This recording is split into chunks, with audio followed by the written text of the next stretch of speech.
पिछले पार्ट में आप सभी ने सुना कि कैसे कार्तिक अपनी बुरी मंशा में कामयाब हो चुका था। गौतमी की दोस्ती पूर्वी से तोड़वाकर वो बहुत खुश था और वहीं पूर्वी और गौतमी दोनों ही बेहद उदास थी। पूर्वी इस बात से अनजान थी कि उसके पीठ पीछे क्या क्या हो गया। सुबह में पूर्वी को रियलाइज़ हुआ था कि उसका मोबाइल तो कार्तिक सिन्हा की कार में ही छूट गई। पूर्वी ये सब सोचकर परेशान हो रही थी और फिर तैयार होकर स्कूल चली गई और इधर गौतमी की बहस उसके पिता से हुई और फिर उसके बाद वो भी स्कूल चली गई। फ़र्क बस इतना था कि गौतमी के इंतज़ार में पूर्वी स्कूल के लिए थोड़ी लेट हो गई, लेकिन फिर भी वो बिन साइकिल के ही गई थी क्योंकि वो साइकिल गौतमी के साथ ही चलाया करती थी।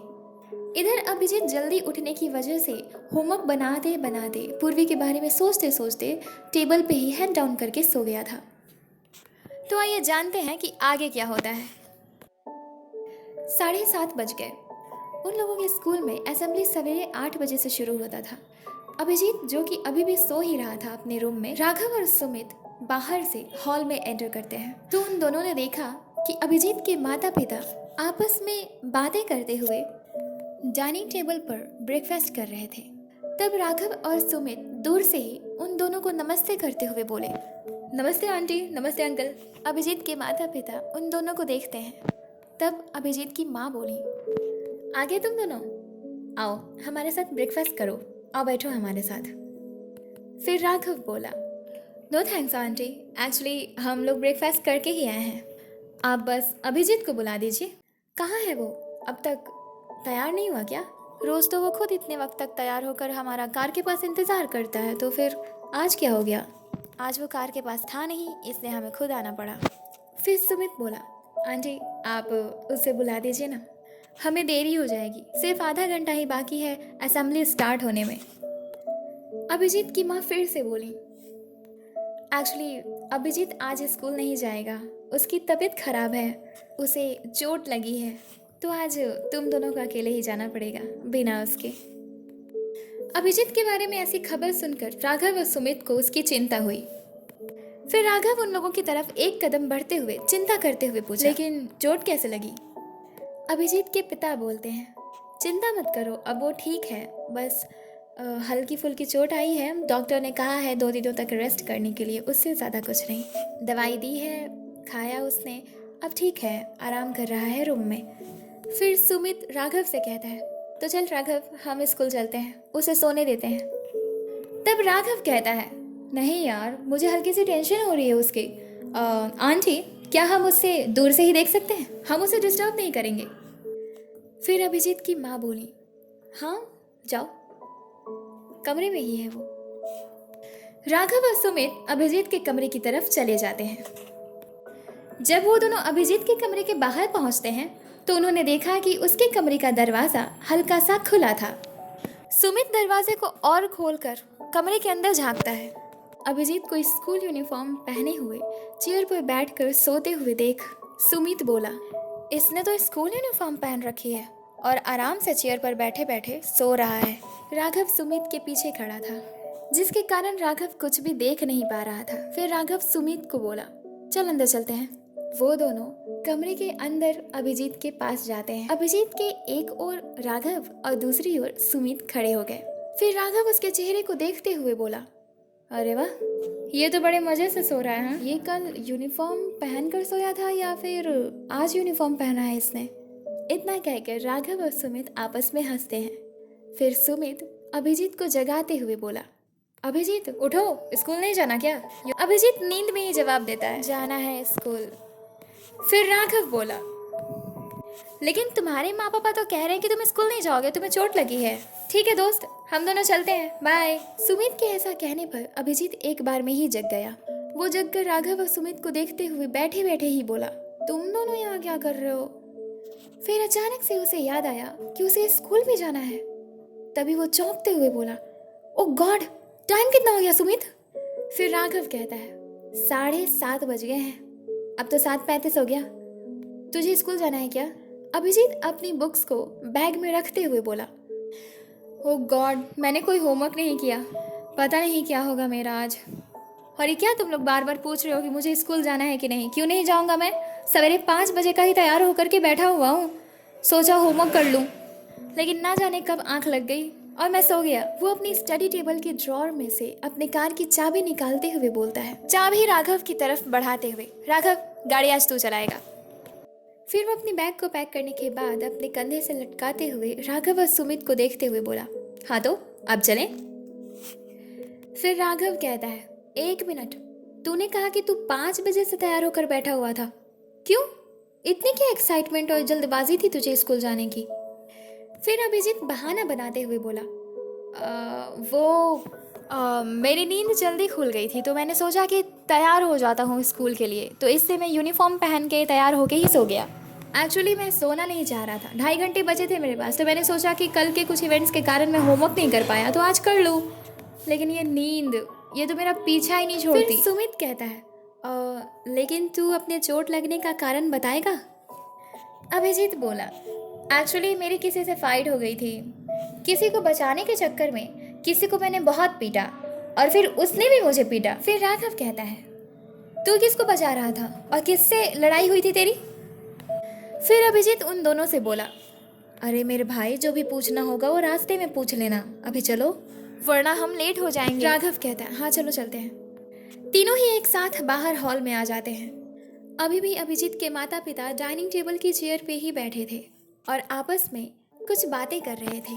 अभिजीत को राघव और सुमित के साथ स्कूल यूनिफॉर्म में देखने के बाद उसके पिता बोलते हैं, अभिजीत, अभी तुम्हारी तबीयत ठीक नहीं है, तुम कहीं नहीं जाओ। अभिजीत अपने पापा को देखते हुए मन में बोला, हे भगवान, अगर पापा जी ने मुझे रोक लिया तो फिर मैं कैसे जाऊंगा, कैसे बांटूंगा चॉकलेट्स, कैसे मिलूंगा पूर्वी से? स्कूल जाने के लिए कोई तो तरकीब निकालनी होगी, मुझे मिलना है पूर्वी से। आइडिया, कोई बहाना बनाता हूँ। फिर अभिजीत की माँ अपनी चेयर पर बैठे हुए ही पीछे मुड़कर उसे देखते हुए बोली, ओए कहाँ खो गए? तुम्हारे पापा कुछ कह रहे हैं तुमसे। फिर अभिजीत बहाना बनाते हुए 2 कदम आगे बढ़ा और बोला, अब पापा, मैं आपकी बात नहीं टाल सकता। मुझे पता है कि आप लोगों को बहुत चिंता है मेरी, लेकिन मैं बिल्कुल ठीक हूँ और आज मेरी बहुत ही इम्पोर्टेंट क्लास है जिसे मैं किसी कीमत पे नहीं छोड़ सकता। प्लीज मुझे ना रोकिए, आप दोनों जाने दीजिए ना। राघव और सुमित हैरानी से अभिजीत को देखते हुए मन में सोचते हैं, कौन सा इम्पोर्टेंट क्लास? लेकिन उन दोनों ने वहां कुछ भी नहीं बोला। उन लोगों ने नाश्ता समाप्त कर लिया। उसके बाद अभिजीत की माँ अपनी चेयर पर बैठे हुए ही पीछे मुड़कर उसे देखते हुए बोली, कोई भी क्लास तुम्हारी सेहत से ज्यादा इम्पोर्टेंट नहीं है हमारे लिए, समझे? तो फिर अभिजीत के पापा बोले, वही तो मैं कह रहा हूँ, समझाओ इसे। अभिजीत के ऐसा कहने पर जब उसके पापा उसकी बात नहीं मानते हैं तो अभिजीत ड्रामा करते हुए बोला, ठीक है, आप लोग मुझे नहीं जाने देंगे ना, कोई बात नहीं, मैं जब कभी भी खुद को शीशे में देखता हूँ तो मुझे शर्म आती है। उसके ऐसा कहने पर राघव और सुमित हैरानी से एक दूसरे को देखते हैं और फिर अभिजीत को देखते हैं। फिर अभिजीत के माता पिता एक साथ, क्यों? अगर अब यही चाहते हैं कि मैं जिंदगी भर खुद से और सबसे नजरें चुराता चलूं तो ठीक है, मैं आज नहीं जाऊंगा स्कूल। अभिजीत की माँ पीछे मुड़कर, क्यों मुंह छुपा के घूमना पड़ेगा तुम्हें? अभिजीत बोला, इसलिए माँ, क्योंकि मुझसे छोटी लड़की मेरे स्कूल की टॉपर है, वो मुझसे जूनियर है फिर भी टॉपर है और मैं उससे सीनियर होने के बावजूद भी। माँ, आप ही कहा करती हैं ना कि कुछ पाने के लिए कुछ खोना पड़ता है। अगर मुझे अपने स्कूल का टॉपर बनना है तो नींद और चैन तो खोना ही पड़ेगा ना। राघव और सुमित के दिमाग में बस एक ही बात चल रही थी कि आखिर ऐसे क्या बात है जो इसमें अचानक से टॉपर बनने का भूत सवार हो गया। जो लड़का 6 बजे से पहले उठता नहीं था वो 5 बजे से ही तैयार होकर स्कूल के लिए बैठा हुआ था। आखिर ऐसे क्या बात है?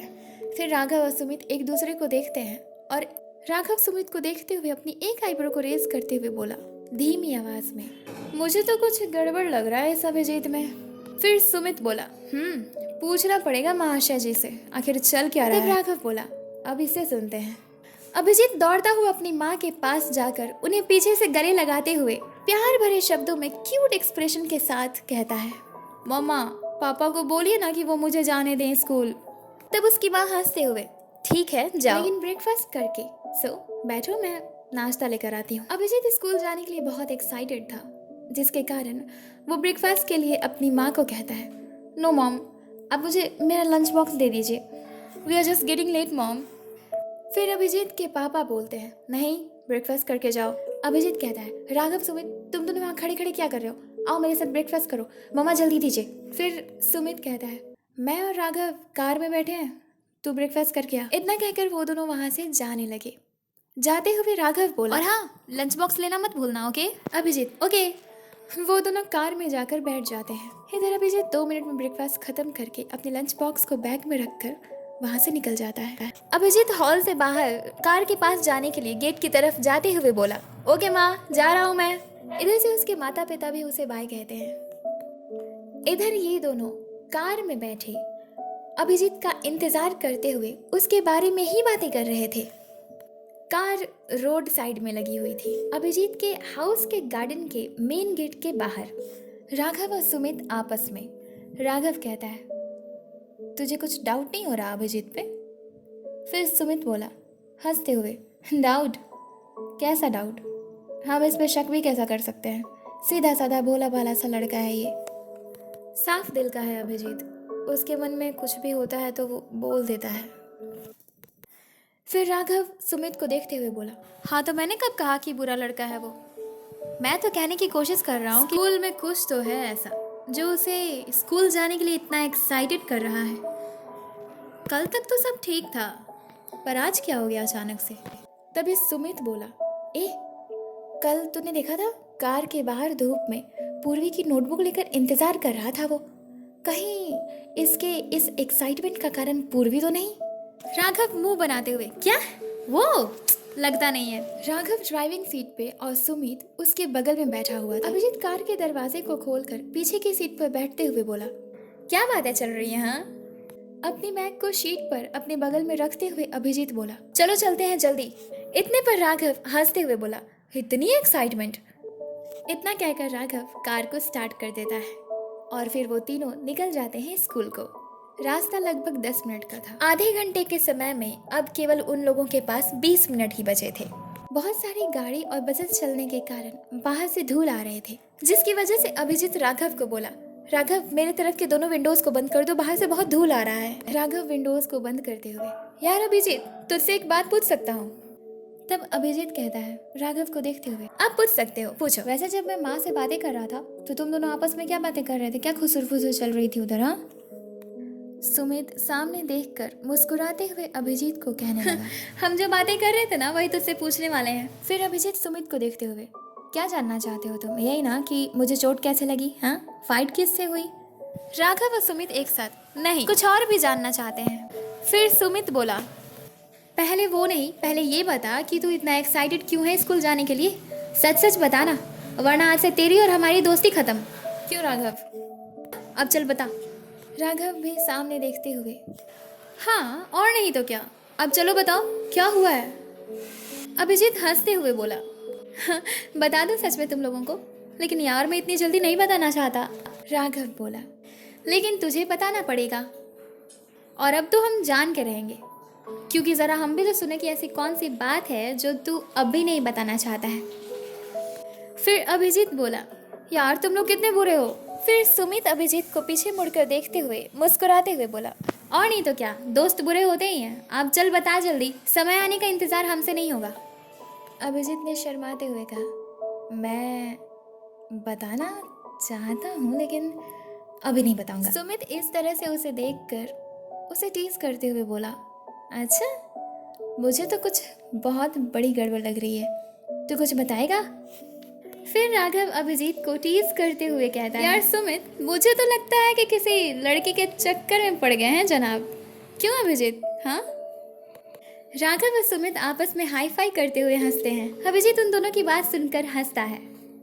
इतने पर सुमित बोला, देखा देखा, हंस रहा है ये, इसका मतलब कि तेरी बात सच है, और अब तक इसने हमें नहीं बताया है। चल चल बता हमें, जल्दी बता यार, कौन है वो लड़की? तू बताएगा? अभिजीत उन दोनों की बातें सुनकर बस हंसे जा रहा था। फिर राघव गाड़ी चलाते हुए ही सुमित को देखते हुए बोला, ये लगता है हमें ऐसे नहीं बताएगा, हमें कुछ करना पड़ेगा। सुमित हंसते हुए, हाँ कुछ तो करना ही पड़ेगा। अभिजीत हंसते हुए पूछता है, क्या करोगे तुम लोग? हाँ? राघव सामने देखते हुए, हम किसी और से पूछ लेंगे। सुमित राघव को, किससे पूछेंगे लेकिन? अभिजीत उन दोनों को हंसते हुए देख रहा था। फिर राघव सुमित को देखकर अपनी एक आईब्रो से इशारा करता है और हल्की सी स्माइल देता है, जिस पर सुमित बोला, ओ समझ गया मैं। अभिजीत उसके कंधे पर हाथ रखकर उसे अपनी तरफ देखने को कहता है और कहता है क्या समझ गए? हाँ। सुमित कहता है हम पूर्वी से पूछ लेंगे। क्यों? ठीक रहेगा ना? अभिजीत बोला ए तुम लोग उससे क्यों पूछोगे? राघव हंसते हुए हाँ तो और किससे पूछें? ओए सुमित तुझे पता है हमारा गेस सही है। अभिजीत हे कैसा गेस? क्या गेस किया है तुम लोगों ने? फिर सुमित अभिजीत को देखते हुए यही कि तू पूर्वी को पसंद करता है ना है ना है ना?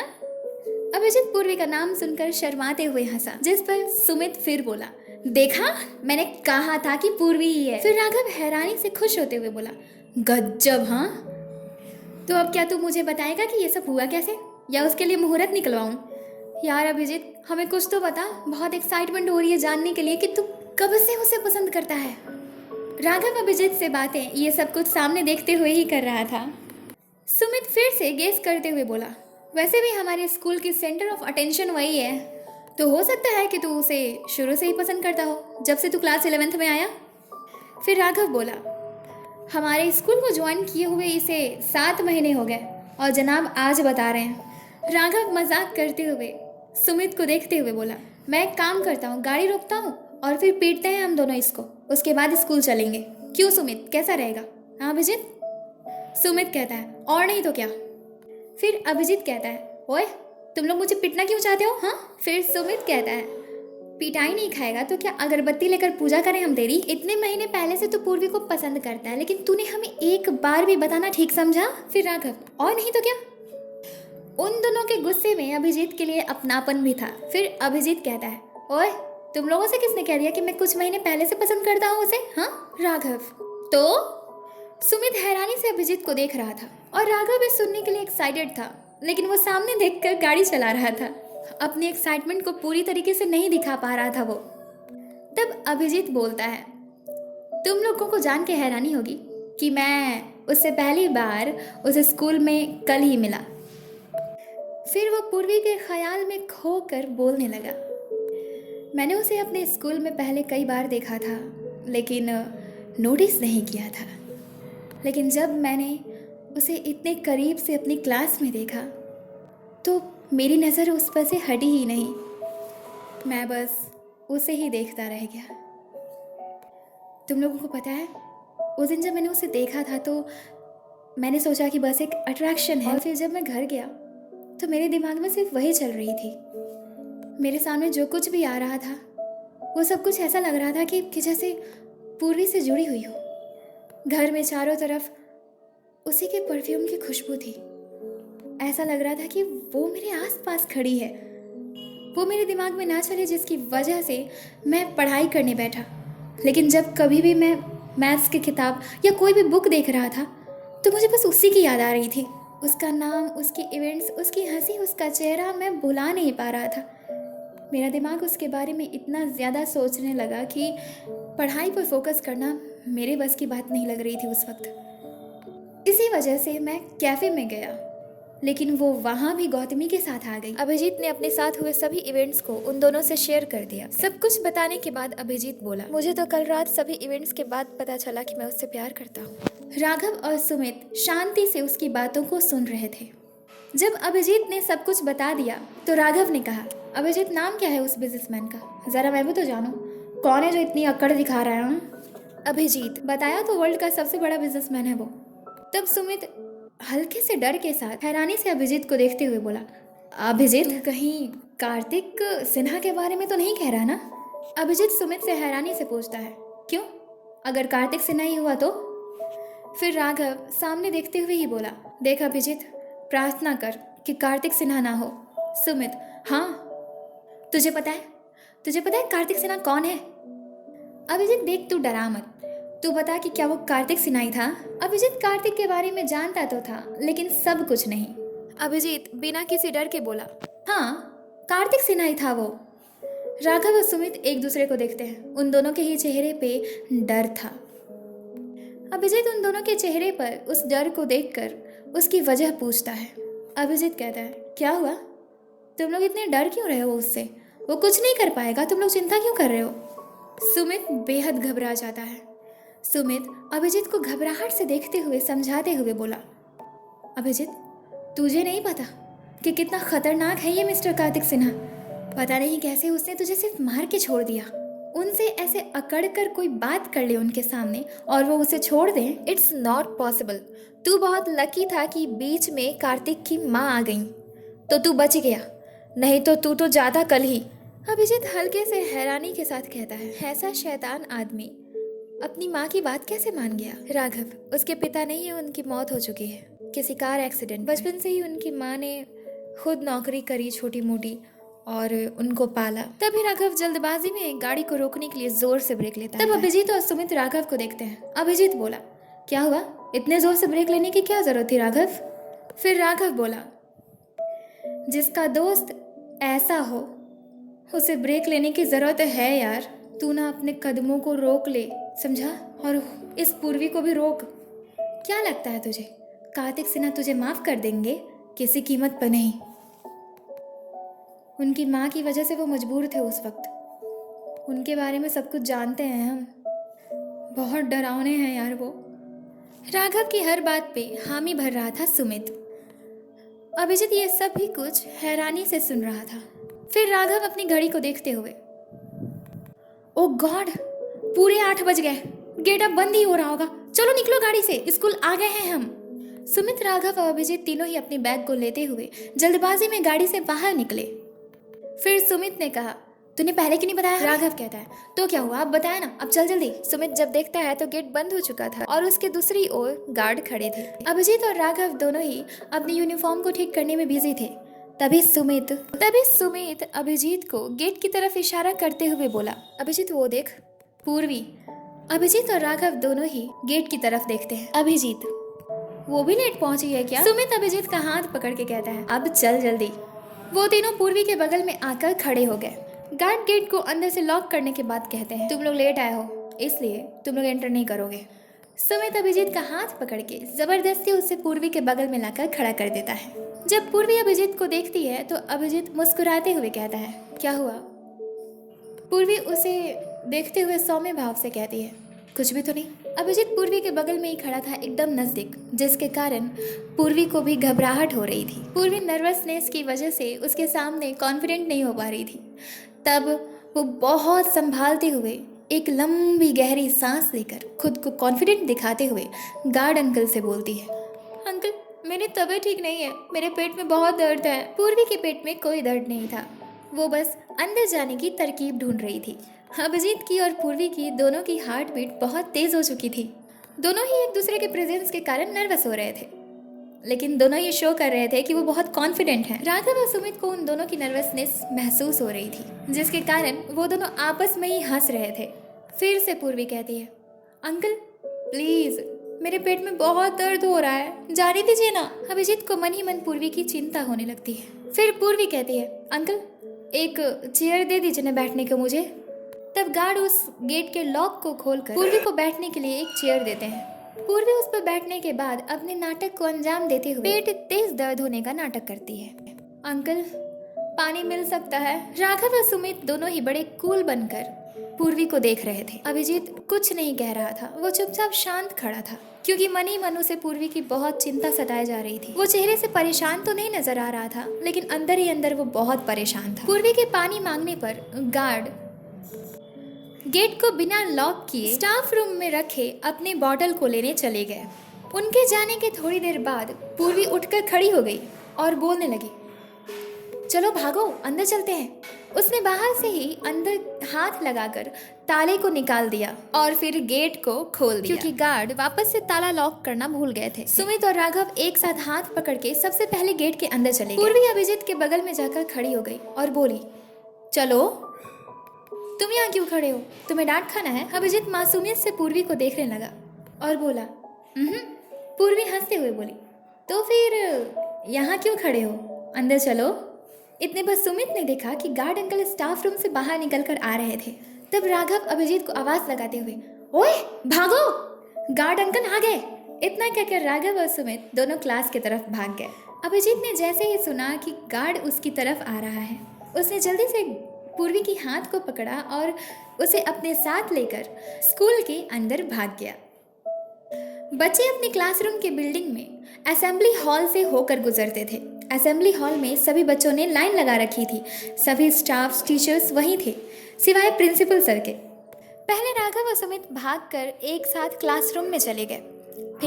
फिर अभिजीत और पूर्वी भी भागते हुए क्लासरूम की तरफ चले गए। असेंबली हॉल में मौजूद हर किसी की नज़र अभिजीत और पूर्वी पर ही थी। सभी हैरानी से हक्के बक्के खड़े होकर उन दोनों को देख रहे थे। अभिजीत ने पहली बार पूर्वी को छुआ था, जिसकी वजह से पूर्वी बस उसे देख ही रही थी, क्योंकि उसे होश ही नहीं था कि वो इसके आगे क्या करे। बस वो उसका हाथ पकड़े हुए उसके पीछे पीछे जा रही थी, जहाँ अभिजीत उसे ले जा रहा था। वो तो बस उसी में खो सी गई थी। अभिजीत और पूर्वी भागकर क्लास 11th सेक्शन ए के सामने आकर रुक गए। पूर्वी अभी भी उसे ही देख रही थी।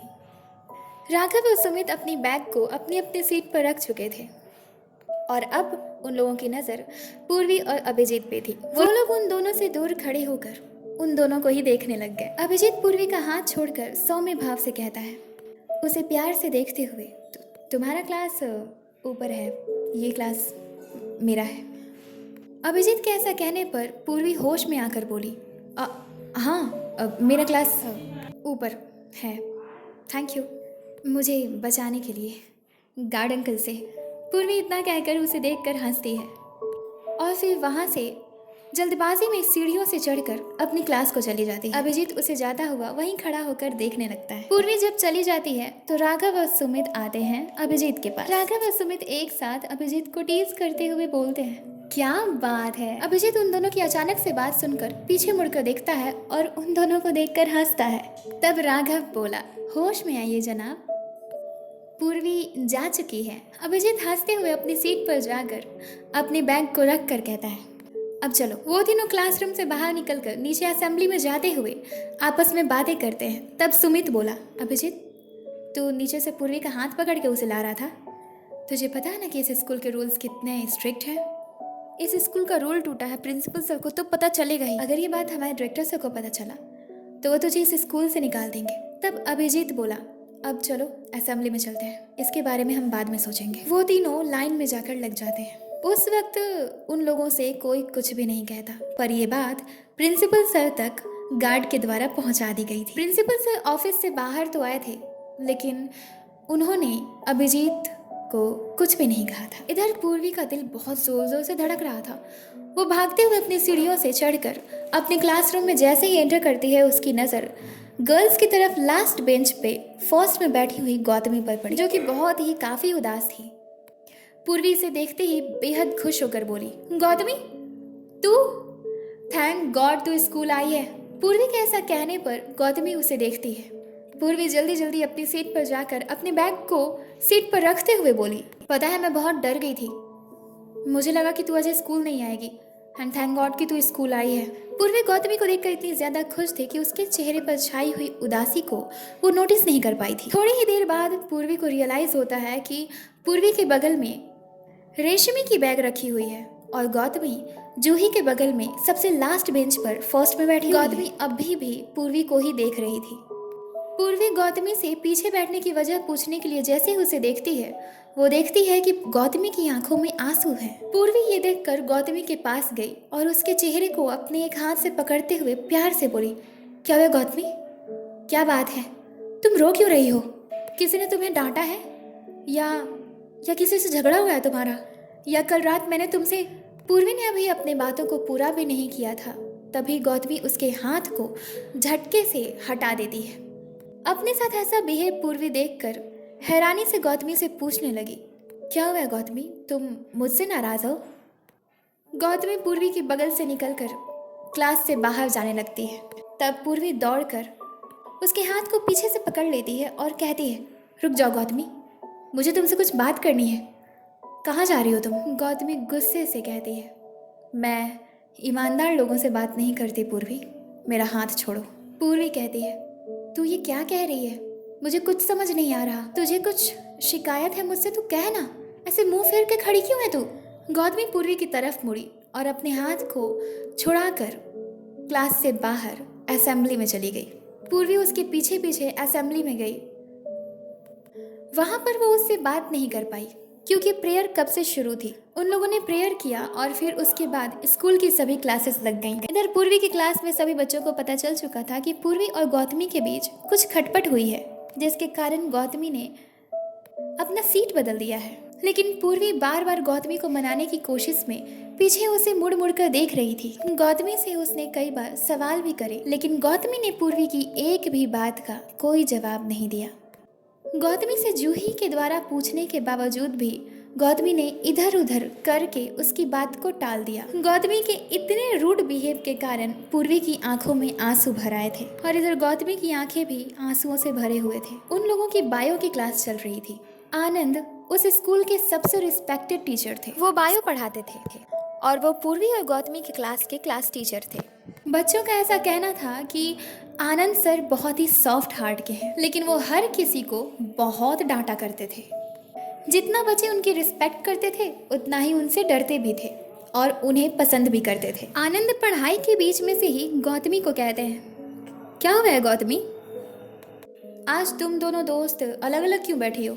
गौतमी टीचर की बात नहीं टाल सकती थी, इसलिए वो कहती है, कुछ नहीं सर, हम बस ऐसे ही बैठे हैं। तब पूर्वी बीच में रोते हुए बोलती है, ऐसी बात नहीं है सर, ये नाराज है मुझसे। मैंने इसे मनाने की बहुत कोशिश भी की, लेकिन ये मान ही नहीं रही। सर आप ही कहिए ना कि ये मुझसे बात करे, आप समझाएंगे तो समझ जाएगी। आनंद कहते हैं, गौतमी अगर तुम्हारे मन में कुछ है तो तुम पूर्वी को बता क्यों नहीं देती? गौतमी कहती है, मेरे मन में क्या है सर, वो ये पूर्वी जानती है। मैं क्यों नाराज़ हूँ ये वो भी जानती है, और वैसे भी मैं कोई नाराज़ नहीं हूँ। नाराज़ अपनों से हुआ जाता है, गैरों से नहीं। मेरे हिसाब से ये सिर्फ वक्त की बर्बादी है सर। आप किसी एक की वजह से क्लास के सभी बच्चों के टाइम को वेस्ट नहीं कर सकते ना। आनंद, देखो ये सिर्फ किसी एक की बात नहीं है, तुम लोग स्टूडेंट हो मेरी, उदास रहोगे तो पढ़ने में मन नहीं लगेगा। गौतमी फेक स्माइल देते हुए बोलती है, देखिए मैं उदास नहीं हूँ, बहुत खुश हूँ मैं। आनंद समझ जाते हैं कि गौतमी इस बारे में बात नहीं करना चाहती है, इसलिए वे कहते हैं, ठीक है छोड़ते हैं इस बात को। पूर्वी तुम चिंता मत करना, मैं बाद में ज़रूर ट्राई करूँगा, ठीक है। पूर्वी बहुत उदास हो जाती है। इधर अभिजीत के क्लास में इंग्लिश का क्लास चल रहा था। सभी ध्यान से टीचर को सुन रहे थे, लेकिन अभिजीत पूर्वी के ख्यालों में डूबा हुआ था। वो पूर्वी के बारे में सोचते हुए मन ही मन मुस्कुरा रहा था। तभी टीचर की नज़र अभिजीत पर गई। टीचर उसे बड़े ध्यान से शांत होकर देखने लगते हैं। टीचर के ऐसा करने पर सभी बॉयज़ और गर्ल्स की नज़र अभिजीत पर चली जाती है, लेकिन अभिजीत बस पूर्वी के बारे में ही सोच रहा था। बच्चों के ऐसा करने पर राघव और सुमित दोनों ही उसे नॉक करते हुए अभिजीत धीरे से राघव को देखते हुए, क्या है? राघव सर की तरफ इशारा करता है। अभिजीत जब सर को देखता है तो वो डर जाता है। फिर वो पूरे क्लास को देखता है तो सभी की नज़र अभिजीत पर ही थी। अभिजीत मन ही मन बोला, अब तो मैं गया। तभी टीचर बोलते हैं, खड़े हो जाओ अभिजीत। अभिजीत ये सुनकर बहुत डर गया। फिर वो खड़ा हुआ और डरते हुए बोला, यस सर। राघव भगवान जी से मन ही मन प्रे करते हुए, ओ गॉड प्लीज सेव हिम। इधर सुमित भी दबी हुई आवाज में धीरे से खुद से ही बोला, अब क्या होगा? बताओ कि हम कहाँ पढ़ रहे हैं? बुक तुम्हारे सामने है, कहानी पढ़ा रहा था मैं ना। उस कहानी में कौन सी लाइन अभी अभी मैं पढ़ा, बताओ। और जो तुम ना बता पाए तो इस ग्राउंड में पूरे ग्राउंड के गोल गोल 50 चक्कर लगाओगे। देख लो धूप कितनी है। जब अभिजीत नीचे अपनी किताब में देखता है तो उसी के बगल में राघव भी अपनी किताब को खोलकर बैठा हुआ था। राघव अपनी उंगली को उस लाइन पर रखता है जहां अभी पढ़ाई हो रही थी। अभिजीत मन ही मन बोला, क्या मैं इस पे भरोसा कर सकता हूँ? इसने ध्यान दिया होगा पढ़ाई पे, एक बार करके देखता। अभिजीत अपनी बुक को उठाकर उस लाइन को पढ़ता है तो टीचर उसे हैरानी से देखते हुए बोलते हैं, किसी ने बताया है क्या इसे? राघव, सुमित, खड़े हो जाओ। उन तीनों की बेंच के आगे 4 बच्चे एक बेंच पर बैठे हुए थे। ज्यादा संख्या में बच्चे होने के कारण टीचर को नजर नहीं आता है कि राघव के सामने बुक खुली थी। टीचर उन तीनों के नजदीक आकर बेंच पर देखते हुए राघव को घूरते हुए बोले, राघव और सुमित, तुम्ही दोनों में से किसी ने इसकी हेल्प की है ना? राघव झूठ बोलते हुए, नहीं सर, ऐसी बात नहीं है, मैं क्यों मदद करूँगा इसकी? ये मेरा दोस्त है, मैं चाहूँगा क्या कि एग्ज़ाम में फेल हो? आप जानते हैं ना सर कि मैं दोस्ती कितने दिल से निभाता हूँ। हम तीनों की दोस्ती अटूट है। टीचर गुस्से से राघव को घूरते हुए, जानता हूँ कि कितनी गहरी दोस्ती है आप लोगों की, इसलिए तो आप दोनों को ही खड़ा कराया है मैंने। जब टीचर सुमित से पूछते हैं तो सुमित बोला, नहीं सर, मैंने भी कुछ नहीं किया। जब टीचर ने बच्चों से पूछा तो सॉरी सर, हम नहीं देख पाए। राघव और सुमित के चेहरे को देख के लग रहा था कि उन दोनों ने कोई गलती नहीं की है, और अभिजीत का तो कोई जवाब ही नहीं था। वो तो मासूमियत से चुपचाप खड़ा था। तब टीचर कहते हैं, अभिजीत, बहुत टीचर्स के मुंह से कहते हुए सुना है कि तुम झूठ नहीं बोलते हो कभी, तुम सीधे साधे से भोले भाले से हो, तो बताओ एक अच्छे बच्चे की तरह। तब अभिजीत बोला, सर माफ़ कीजिएगा बड़े बात के लिए, लेकिन इस स्कूल का एक रूल है कि जब तक आपके पास किसी स्टूडेंट के खिलाफ कोई सबूत ना हो तब तक आप उस पर हाथ नहीं उठा सकते, है ना सर? टीचर कहते हैं, हाँ है। तो sir you can give me punishment, कज मेरा ध्यान पढ़ाई पे नहीं था और ना ही आपकी बातों पे। राघव और सुमित अंदर से बहुत डर गए थे। अभिजीत के ऐसा कहते ही राघव उसे देखता है। टीचर समझ जाते हैं कि ये काम राघव ने किया है, क्योंकि राघव अभिजीत को देखकर ऐसे एक्सप्रेशन सी देता है। टीचर अभिजीत को देखकर सौम्य भाव से मुस्कुराते हैं और बोलते हैं, सचमुच में तुम सच ही बोलते हो, है ना?